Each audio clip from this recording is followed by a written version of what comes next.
no pueden estar en manos de un sector político. Nos guste o no, estemos de acuerdo con Nicolás Maduro o no, esto no es un tema, esto es un tema de la legalidad, y la legalidad es que quien ejerce el poder y el mandato del gobierno y del Estado es Nicolás Maduro, porque ya sabemos pues que esa suerte de gobierno interino que se instaló aquí desde 2019, jurídicamente ya no tiene ningún tipo de efectividad y de incidencia. Más bien, la comunidad internacional hoy día está tratando de ver cómo sale un poco de este proyecto o de esta vía que se entrampó.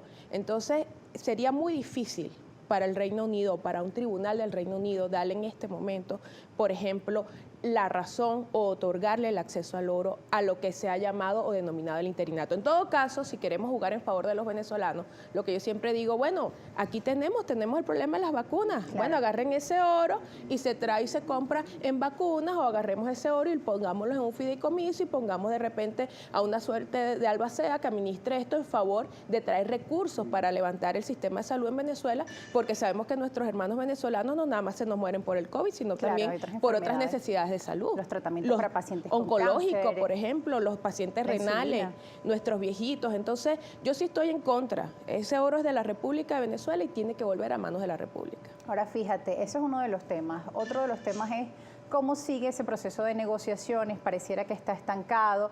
Ahora, recientemente vimos la detención pues, de Freddy Guevara. Algunos dicen que es un elemento del gobierno para ir a justamente a este tema de las negociaciones. ¿Cómo lo ves tú? Mira, empiezo por el final. El gobierno no necesita en este momento ningún elemento para ir a la mesa de negociación, porque frente a la pérdida del momentum de lo que es el sector oposición G4, el gobierno está más fuerte para sentarse en la mesa que este mismo sector de oposición. Eso no es cierto. ¿Y entonces? No lo necesita. Eso es un error del análisis creer eso. ¿Qué es lo que sucede? Estamos en un proceso de negociación, precisamente cuando estudias a fondo cómo se dan los procesos de negociación, te vas a dar cuenta de que es un proceso de subir y de bajar hasta que llegas realmente a sentarte en la mesa. Esto es normal. Los retrocesos y los avances es normal en los procesos. Ahora bien, el gobierno está alegando unos motivos, está alegando unas razones, obviamente eso estanca, eso paraliza el proceso, depende de la oposición aceptar la situación actual para avanzar o no. No depende del gobierno, depende de la oposición decir, bueno, indistintamente de que pusiste preso a Freddy Guevara o indistintamente de las exigencias que estás haciendo, nosotros queremos avanzar. Si la estrategia del gobierno es retardar el proceso o implosionar el proceso, entonces yo como oposición le diría, yo sigo adelante, para no caer entonces en su trampa, si ese es el escenario. Entonces yo lo que sí creo es que no veo tampoco, y esto es una opinión muy personal, yo no veo proceso de negociación hasta después de las elecciones del 21 de noviembre. Es decir, nos espera un largo camino, un largo recorrido, y esto te lo digo porque básicamente la población está esperando estas negociaciones para poder justamente liberar esos recursos de Venezuela en el exterior, para que el proceso de COVAX finalmente llegue de forma eficiente. Hay mucha gente esperando soluciones. Correcto. Y soluciones para allá. Sí, mira, el proceso de negociación es largo. Quienes defendemos esta ruta sabemos, y por eso siempre estamos insistiendo, de que no se puede esperar el gran proceso definitivo y final. Esto tiene que ser un camino, lo he dicho aquí contigo y lo vuelvo a repetir, esto es un proceso de acuerdos parciales y negociaciones parciales. Aquí la crisis no se va a acabar sentándose todo el mundo en México, en República Dominicana, donde se quieran sentar. Hay que ir construyendo pequeñas victorias. Por ejemplo, el mundo, la comunidad internacional, pero sobre todo los venezolanos, estamos muy decepcionados de que aquí todavía no exista un acuerdo que le haya puesto la vacuna a nuestra gente. Año y medio de la pandemia. Imposible. Eso demuestra la calidad política de un lado y del otro. Porque cuando a mí me hablan de la calidad política y me dicen, no, que el régimen, que Maduro, que ¿y qué pasa del otro lado? Porque un acuerdo no se construye con una sola parte, un acuerdo se construye con dos partes.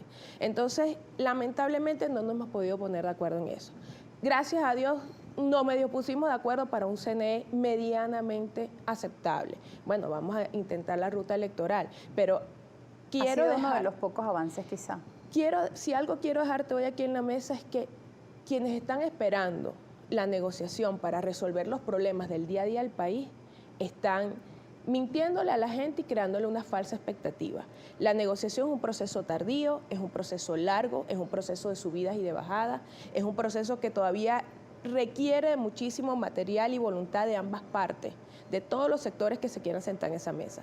Por eso mi invitación al liderazgo político siempre va a ser: construyamos el acuerdo grande, pero vayamos haciendo acuerdos pequeños que le devuelvan la luz a la gente, el agua a la gente, las medicinas a la gente y la calidad de vida a la gente. Bien, Indira, al regreso de la pausa vamos a seguir hablando en detalle sobre estos temas que son de interés para nuestra población, así como también el tema de las sanciones en nuestro país, cómo nos afectan, cómo podría afectar o no este proceso de negociaciones a este tema. Nos vamos a la pausa. Al regreso también sus preguntas y sus comentarios. Etiqueta Primera Página en Twitter y en Instagram. Allí van a ver la etiqueta, participen. Al regreso los leemos.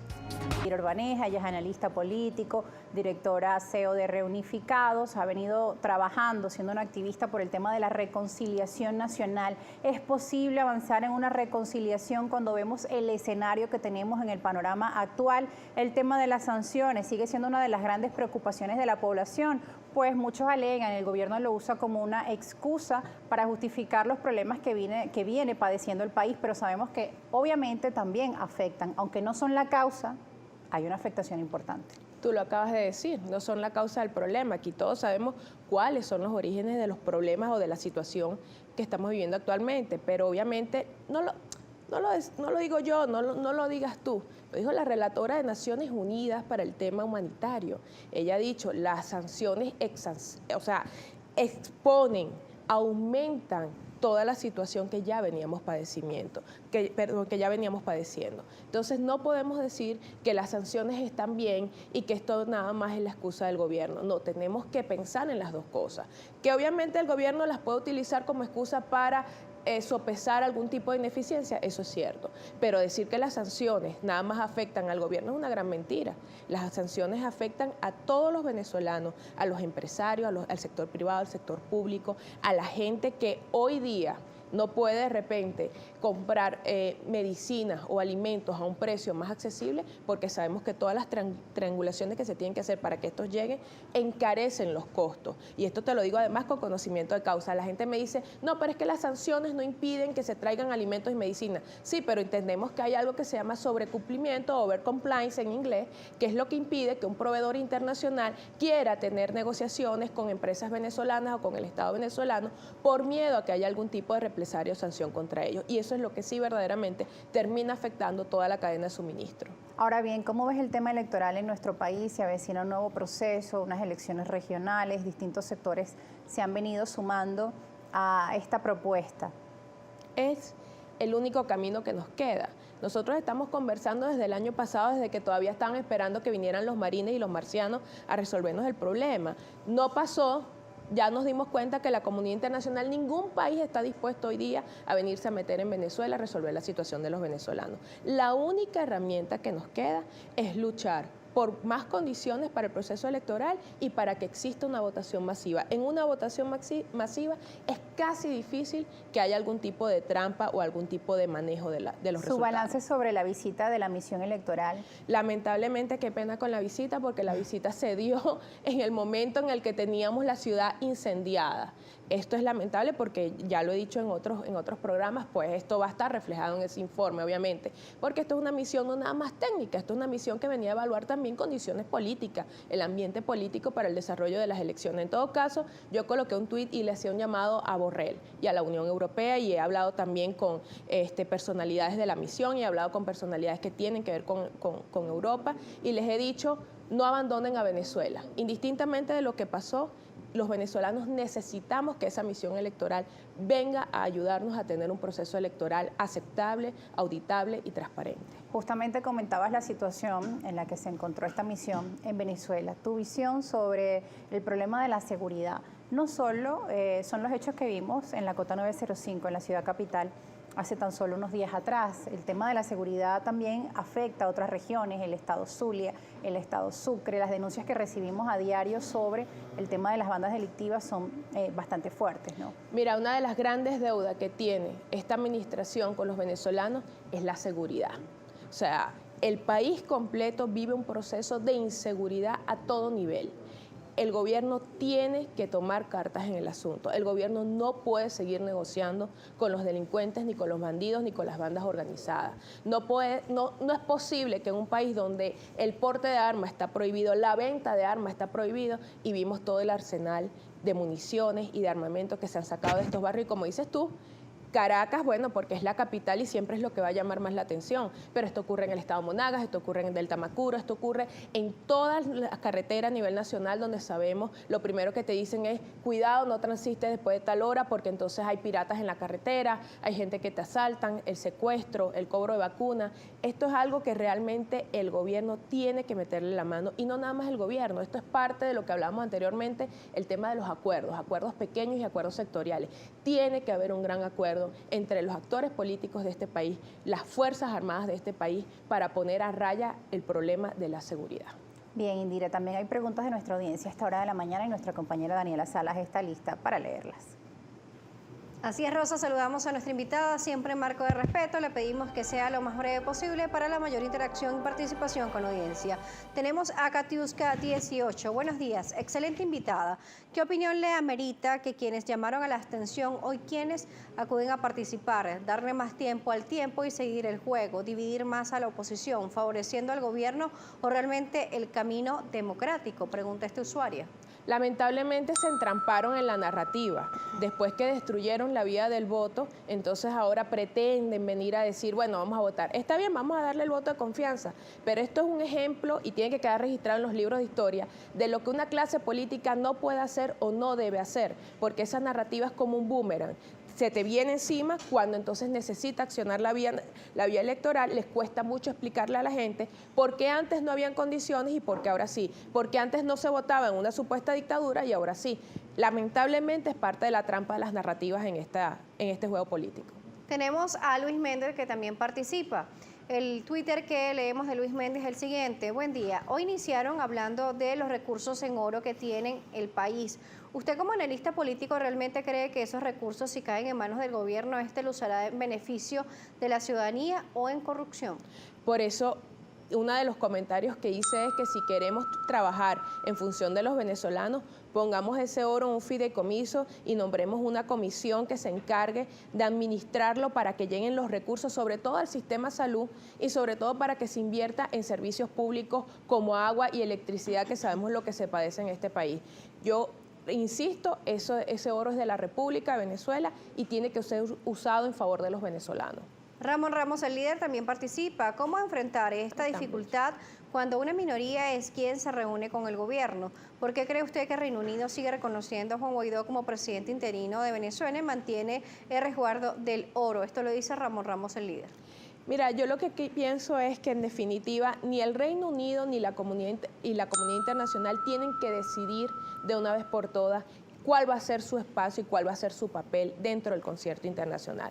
Seguir apoyando, obviamente, una ruta. Yo no estoy hablando, ojo, y esto lo quiero dejar muy claro, no se trata de que la comunidad internacional venga ahora a apoyar a Nicolás Maduro, nada de esto.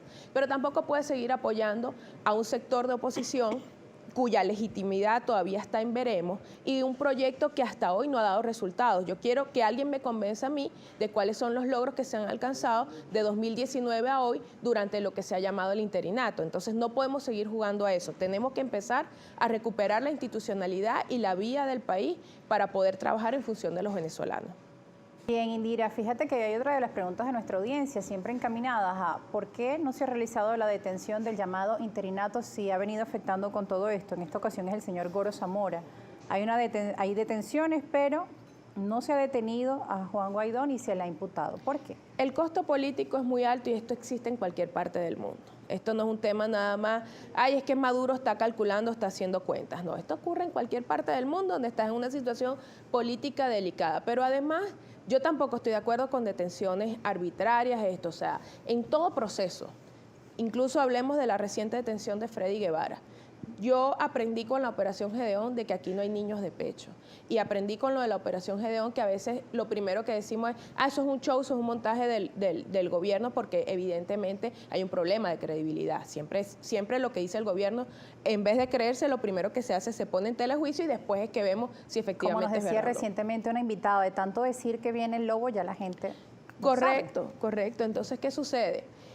Lo único que podemos hacer en estos casos, los que defendemos la democracia, los que defendemos realmente los derechos humanos, la estabilidad del país y el progreso, es que se le respete a toda persona el Estado de Derecho, su derecho a la defensa, sus derechos humanos. Cero detenciones arbitrarias, y si hay pruebas contundentes que de verdad demuestran que una persona cometió un delito, bueno, tiene que enfrentar la justicia, como sucedería en cualquier parte del mundo. Mira, ayer salió la noticia de que uno de los asaltantes al Congreso, cuando a inicios de años, pues en la revuelta esta que hubo entre la entrega del poder de Donald Trump y Joe Biden, mira, fue ayer sentenciado. O sea, en cualquier parte del mundo, quien traspase los límites de la ley tiene que encontrar a la justicia, pero una justicia que de verdad sea justicia, donde se le respeten sus derechos humanos y se le respete el debido proceso. Fíjate, ya se nos acaba el tiempo, pero antes de irnos también quería consultarte. Por acá la gente de la audiencia nos dice, pero